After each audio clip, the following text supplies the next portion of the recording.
প্রিয় বন্ধুগণ, ଆମେ ଆଜି ଆଲୋଚନା କରିବା ଚନ୍ଦ୍ର ଚଳନ ଉପରେ। ସବୁ ଗ୍ରହଙ୍କ ଚଳନ ତ ସରିଯାଇଛି। ଚନ୍ଦ୍ରଙ୍କ ବିଷୟରେ କାହିଁକି ମୁଁ ଆପଣମାନଙ୍କୁ ସୂଚନା ଦେଇନଥିଲି?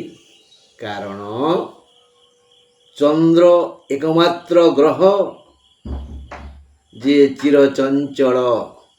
ତେଣୁ ଗୁଣୀ ଜ୍ଞାନୀ ବିଦ୍ୱାନଗଣ ଚନ୍ଦ୍ରକୁ ମନର ଅଧିପତି ଭାବେ ଗ୍ରହଣ କରିଛନ୍ତି। ଯକ୍ଷ ଯୁଧିଷ୍ଠିରଙ୍କୁ ଯେତେ ଗୁଡ଼ିଏ ପ୍ରଶ୍ନ କରିଥିଲେ, ତନ୍ମଧ୍ୟରେ ଏ ପ୍ରଶ୍ନ ଥିଲା ଯେ ସମୟ ଠାରୁ ଦ୍ରୁତତର କିଏ, ଚିରଚଞ୍ଚଳ କିଏ? କ'ଣ ପବନ? ନାଇଁ ନାଇଁ ନାଇଁ, ଯୁଧିଷ୍ଠିର କହିଥିଲେ ମନ।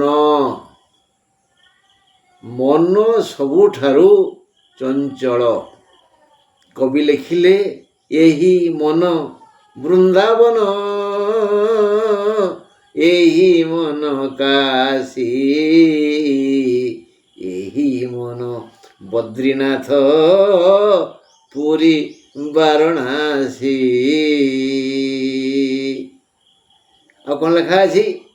ମନର ମୂଳେ ଜଗତ, ମନ ଦୃଢ଼ କଲେ ଗାଡ଼ିଆ ଗଙ୍ଗା।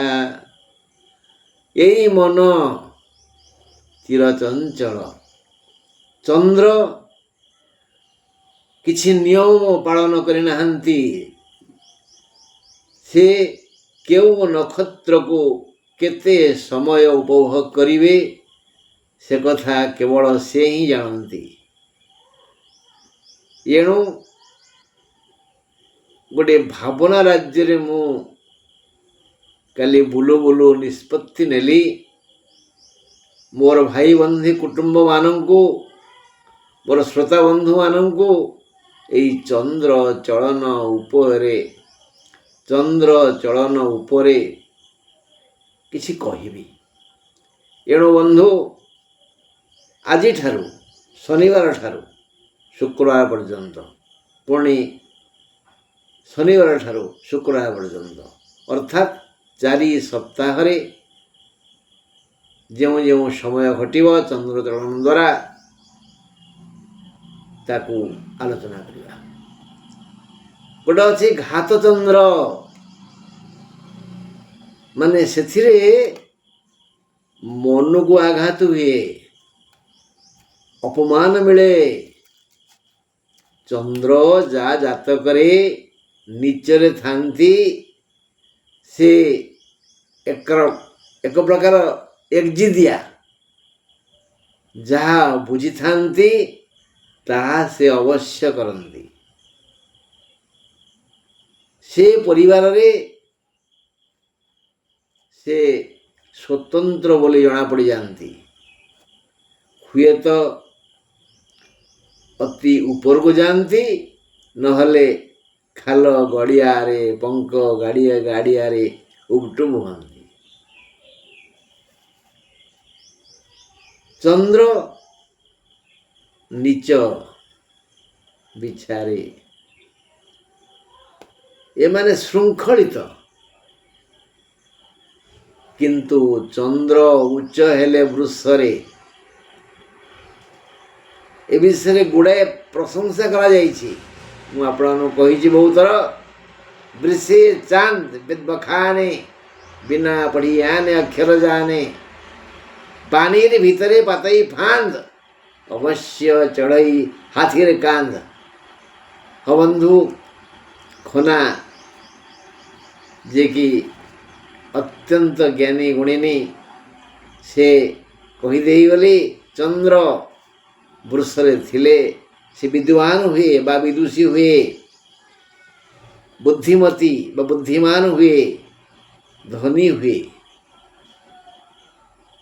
କିନ୍ତୁ କହିନାହାନ୍ତି ଯେ ସେ ଚାରିତ୍ରିକ ତ୍ରୁଟି କଳଙ୍କ ଚରିତ୍ର ସମ୍ପନ୍ନ ହୁଏ।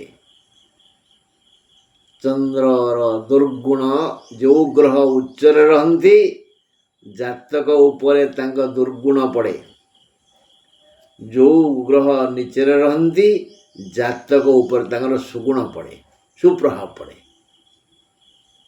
ଦେଖିବା କ'ଣ ଅଛି ଆଜି। ଆଜି 21/6/25 ତାରିଖ ଶନିବାର। ଆଜି 7ଟା 19 ଯାଏ ଦଶମୀ ତିଥି, ତା ପରଠାରୁ ଏକାଦଶୀ ତିଥି। ଆଜି ଏକାଦଶୀର ଏକୋଦିଷ୍ଟ ଓ ପାର୍ବଣ ଶ୍ରାଦ୍ଧ। ଆଜି ମେଷଚନ୍ଦ୍ର, ଅଶ୍ୱିନ ନକ୍ଷତ୍ର 7ଟା 50 ଯାଏ, ତାପରେ ଦ୍ୱିଜା ନକ୍ଷତ୍ର। ଆଜି ବୃଷ, ସିଂହ ଓ କନ୍ୟା ରାଶିର ଘାତ ବାର। ଆଜି ମେଷ ରାଶିର ଘାତ ଚନ୍ଦ୍ର। ଘାତ ବାରରେ ଦେହ ମୁଣ୍ଡ ଖଣ୍ଡିଆ ଖାବରା ହେବ, ଘାତ ଚନ୍ଦ୍ରରେ ମନ ଖଣ୍ଡିଆ ହେବ। ଆସନ୍ତାକାଲି 22/6/25 ରବିବାର, 1:22 ଯାଏ ଦ୍ୱାଦଶୀ ତିଥି, ତାପରେ ତ୍ରୟୋଦଶୀ ରବିବାର କଥା କୁହାହେଉଛି। ଆଜି ଦ୍ୱାଦଶୀର ଏକୋଦିଷ୍ଟ ଓ ପାର୍ବଣ ଶ୍ରାଦ୍ଧ। ଆଜି ମେଷ ରାଶିର ଘାତ ବାର, ମେଷ ଚନ୍ଦ୍ର, ଦ୍ୱିଜା ନକ୍ଷତ୍ର ସନ୍ଧ୍ୟା 5ଟା 38 ଯାଏ, ତାପରେ କୃତ୍ତିକା ମେଷ ମାତ୍ର 11ଟା 3 ରାତି ପରେ କୃତ୍ତିକା ବୃଷ ହେବ। ବିଛା ରାଶି ପୁରୁଷର ଘାତ ଚନ୍ଦ୍ର। ଆଜି ମାନେ ଶନିବାର 21/6/25ରେ ଆମେ କଳମ୍ବ ଶାଗ ଖାଇବାନି, କଳମ ଶାଗ। ଆଉ ରବିବାର ଦିନ କ'ଣ ଖାଇବାନି? ପୋଇ ଖାଇବାନି, କାରଣ ସେଦିନ ଅଛି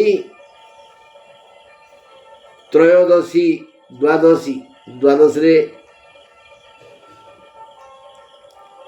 ତାପରେ ସୋମବାର 23/6/25 ସୋମବାର, ତ୍ରୟୋଦଶୀ ତିଥି ରାତି 10ଟା 10 ଯାଏ, ତାପରେ ଚତୁର୍ଦ୍ଦଶୀ ତିଥି। ହେଲେ ଏଇ ତ୍ରୟୋଦଶୀ ତିଥିର ଏକଦିଷ୍ଟ ପାର୍ବଣ ଶ୍ରାଦ୍ଧ ଏଇ 23/6/25 ସୋମବାର ପାଳିତ ହେବ। ଅଦ୍ୟ ମିଥୁନ ରାଶିର ଘାତ ବାର, ବିଛା ରାଶି ପୁରୁଷଙ୍କର ଘାତ ଚନ୍ଦ୍ର, କୃତ୍ତିକା ନକ୍ଷତ୍ର ଦିନ 3ଟା 7 ଯାଏ, ତାପରେ ରୋହିଣୀ ନକ୍ଷତ୍ର, ବୃଷରେ ଚନ୍ଦ୍ର। ଖାଇବା ମନା ବାଇଗଣ। এই ଯେଉଁ କୁହାଯାଉଛି ଶ୍ରାଦ୍ଧ ପାଇଁ, ବହୁ ସମୟରେ ଶ୍ରାଦ୍ଧ ବିଷୟରେ ସନ୍ଦିଗ୍ନ ହେଇଯାଆନ୍ତି ପୁତ୍ରମାନେ। ଆଉ ଜ୍ୟୋତିଷରେ ଯେଉଁ ମନା ହେଇଛି ଏଇ ତିଥିରେ ଏଇ ଖାଦ୍ୟ ଖାଇବନି, ତା ପରୀକ୍ଷା ହେଇଛି, ଏ ବିଜ୍ଞାନ ସମ୍ମତ। ଆଉ ଥରେ କହିଦେଉଛି, ଘାତ ଚନ୍ଦ୍ରରେ ମନ ଖଣ୍ଡିଆ ହୁଏ, ଘାତ ବାରରେ ଦେହ ଖଣ୍ଡିଆ ହୁଏ। 24/6/25 ମଙ୍ଗଳବାର, ଆଜି ବୃଷରେ ଚନ୍ଦ୍ର ରାତି 11ଟା 45 ଯାଏ, ତାପରେ ମିଥୁନ ଚନ୍ଦ୍ର ହେବ। ରୋହିଣୀ ନକ୍ଷତ୍ର 11:45 ପରେ ମୃଗଶିରା ନକ୍ଷତ୍ର ହେବ। ଆଜି ମକର ରାଶିର ଘାତ ବାର, ବିଛା ରାଶି ପୁରୁଷର ଘାତ ଚନ୍ଦ୍ର, ଚତୁର୍ଦ୍ଦଶୀର ଏକଦିଷ୍ଟ ପାର୍ବଣ ଶ୍ରାଦ୍ଧ।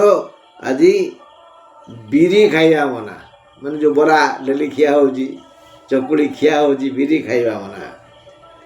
25/6/25 ବୁଧବାର, ତିଥି ଅମାବାସ୍ୟା, ଦିନ 4ଟା 1 ଯାଏ, ତାପରେ ପ୍ରତିପଦା। ମିଥୁନ ଚନ୍ଦ୍ର, ମୃଗଶିରା ନକ୍ଷତ୍ର ଦିନ 10ଟା 40 ଯାଏ, ଆର୍ଦ୍ରା ନକ୍ଷତ୍ରକୁ ଚନ୍ଦ୍ର ଯିବେ। ତାପରେ ଆଜି ମାନେ ଏ ବୁଧବାର କଥା କହୁଛି, କର୍କଟର ଘାତ ବାର, କନ୍ୟା ରାଶି ପୁରୁଷ ଓ ବିଛା ତଥା କୁମ୍ଭ ରାଶି ମହିଳାଙ୍କର ଘାତ ଚନ୍ଦ୍ର। ଆଜି ଅମାବାସ୍ୟାର ଏକଦିଷ୍ଟ ପାର୍ବଣ ଶ୍ରାଦ୍ଧ। ଆଜି ଆମିଷ ଖାଇବା ମନା। ବୁଧବାର ପଡ଼ିଲା, ଆମିଷ ଖିଆ ମନା। ଛଟପଟ ହେବେ ଆଉ। ବୁଧବାର ଦିନ ପଡ଼ିଗଲା ଅମାବାସ୍ୟା ପୂର୍ଣ୍ଣମରେ ଆମିଷ ଖାଆନ୍ତିନି। କାହିଁକି ନା ପାକଯନ୍ତ୍ର ଉପରେ ଚନ୍ଦ୍ରଙ୍କର କୁପ୍ରଭାବ ପଡ଼େ, ଭଲ ଭାବରେ ଜୀର୍ଣ୍ଣ ହୁଏନି, ରୋଗ ସୃଷ୍ଟି ହୁଏ, ପାକସ୍ଥଳୀ ସଂକ୍ରମିତ ହୁଏ। 26/6/25 ଗୁରୁବାର, ଆଜି ମିଥୁନ ଚନ୍ଦ୍ର ରାତି 1:40 ଯାଏ, ତାପରେ କର୍କଟ ଚନ୍ଦ୍ର, ଆର୍ଦ୍ରା ନକ୍ଷତ୍ରର ଚନ୍ଦ୍ର ଉପଭୋଗ କରିବେ। ଦିନ 8ଟା 46 ଯାଏ, ତାପରେ ପୁନର୍ବସୁକୁ ଯିବେ। ଆଜି ତୁଳା ଓ କୁମ୍ଭ ରାଶିର ଘାତବାର, ଆଜି କନ୍ୟା ରାଶି ପୁରୁଷ ଓ ବିଛା କୁମ୍ଭ ଏହି 2 ରାଶିର ମହିଳାଙ୍କର ଘାତ ଚନ୍ଦ୍ର। ଆଜି ପ୍ରତିପଦାର ଏକଦିଷ୍ଟ ଓ ପାର୍ବଣ ଶ୍ରାଦ୍ଧ। ପାଣି କଖାରୁ ଖାଇବା ମନା। ଶାସ୍ତ୍ରରେ କୁହାଯାଇଛି ଯେ ପାଣି କଖାରୁ ଗୋଟେ ଭଲ ବଢ଼ିଆ ଖାଦ୍ୟ, ସେ ବୁଢ଼ା ହେଲେ ଖାଇବ। ବୁଢ଼ା ପାଣି କଖାରୁ ଦେହ ପାଇଁ ହିତକାରକ। କଷି ବାଇଗଣ ହିତକାରକ, ବୁଢ଼ା ବାଇଗଣ କ୍ଷତିକାରକ, କଷି ପାଣି କଖାରୁ କ୍ଷତିକାରକ। ଏବେ ପାଣି କଖାରୁ କଷି ସବୁ ହେଉଛି, ଆଉ ତମେ ତ ଖାଉଛ, ଆଉ ମୁଁ କ'ଣ କରିବି? ଖାଇବନି। ହଁ, କେବେ ବି କଷି ପାଣି କଖାରୁ ଖାଇବନି, କେବେ ବି ନାହିଁ, ରୋଗ ସୃଷ୍ଟି ହେବ। ବାସ୍। ଶୁକ୍ରବାର 27-25 ତାରିଖ, ଶୁକ୍ରବାର, କର୍କଟ ଚନ୍ଦ୍ର, ଦ୍ୱିତୀୟା ତିଥି ଦିନ 11ଟା 20 ଯାଏ, ତାପରେ ତୃତୀୟା ତିଥି। ଆଜି ଚନ୍ଦ୍ର ପୁନର୍ବସୁରେ ରହିବେ 7ଟା 22 ଯାଏ। ଆଜି ବିଛା ଧନୁ ଓ ମୀନ ରାଶିର ଘାତବାର। ଆଜି ଦ୍ୱିତୀୟା ଓ ତୃତୀୟା ଏ 2ଟା ତିଥିର, ଦ୍ୱିତୀୟା ଓ ତୃତୀୟା ତିଥିରେ ଯେଉଁ ଶ୍ରାଦ୍ଧ ହୁଏ ସେ ଆଜି ହିଁ ହେବ। ଏକଦିଷ୍ଟ ପାର୍ବଣ ଶ୍ରାଦ୍ଧ, ମାନେ ଦ୍ୱିତୀୟାରେ ଯିଏ ଯାଇଥିବେ, ତୃତୀୟାରେ ଯାଇଥିବେ, ତାଙ୍କର ଶ୍ରାଦ୍ଧ ଉଭୟଙ୍କର ହେବ ଆଜି। ତିଥିର କ୍ଷୟ ହେଉଛି, ତେଣୁ ସବୁବେଳେ ମନେ ରଖିଥିବା, ଯେବେ ଶ୍ରାଦ୍ଧ କରିବା ତିଥି ଅନୁସାରେ, ଜନ୍ମଦିନ ପାଳନ କରିବା ନକ୍ଷତ୍ର ଅନୁସାରେ ଇତ୍ୟାଦି। ଆମେ ଆସନ୍ତା କାଲି ପଢ଼ିବା, ଶୁଣିବା, ଶନିବାର ଠାରୁ ପୁଣି ଶୁକ୍ରବାର ପର୍ଯ୍ୟନ୍ତ। ନିଜ ଡାଏରୀରେ ଆମେ ଲେଖି ରଖିବା କେଉଁ ବାର ଆମର ଘାତବାର ପଡ଼ୁଛି, କେଉଁ ବାର ଆମର ଘାତ ଚନ୍ଦ୍ର ପଡ଼ୁଛି, କେଉଁଦିନ ଆମେ ଆମିଷ ଖାଇବା ନ ଖାଇବା, କେଉଁଦିନ କେଉଁ ପରିବା ଖାଇବା ନ ଖାଇବା, କେଉଁ ତିଥି କେଉଁଦିନ ଘରେ ସନ୍ତାନ ଜନ୍ମ ହେଲେ ତାର କି ରାଶି ହେବ, କି ନକ୍ଷତ୍ର ହେବ, ଏଇଟାକୁ ଅଧ୍ୟୟନ କଲେ ଜାଣିପାରିବା। ଆଜି ବନ୍ଧୁ ଏତିକି। ଆସନ୍ତାକାଲି ଯଦି ଈଶ୍ୱର ଚାହିଁବେ ମୁଁ ପୁଣି ଶନିବାରରୁ ଶୁକ୍ରବାର କହିଦେବି। ନମସ୍ତେ, ନମସ୍ତେ, ନମସ୍ତେ।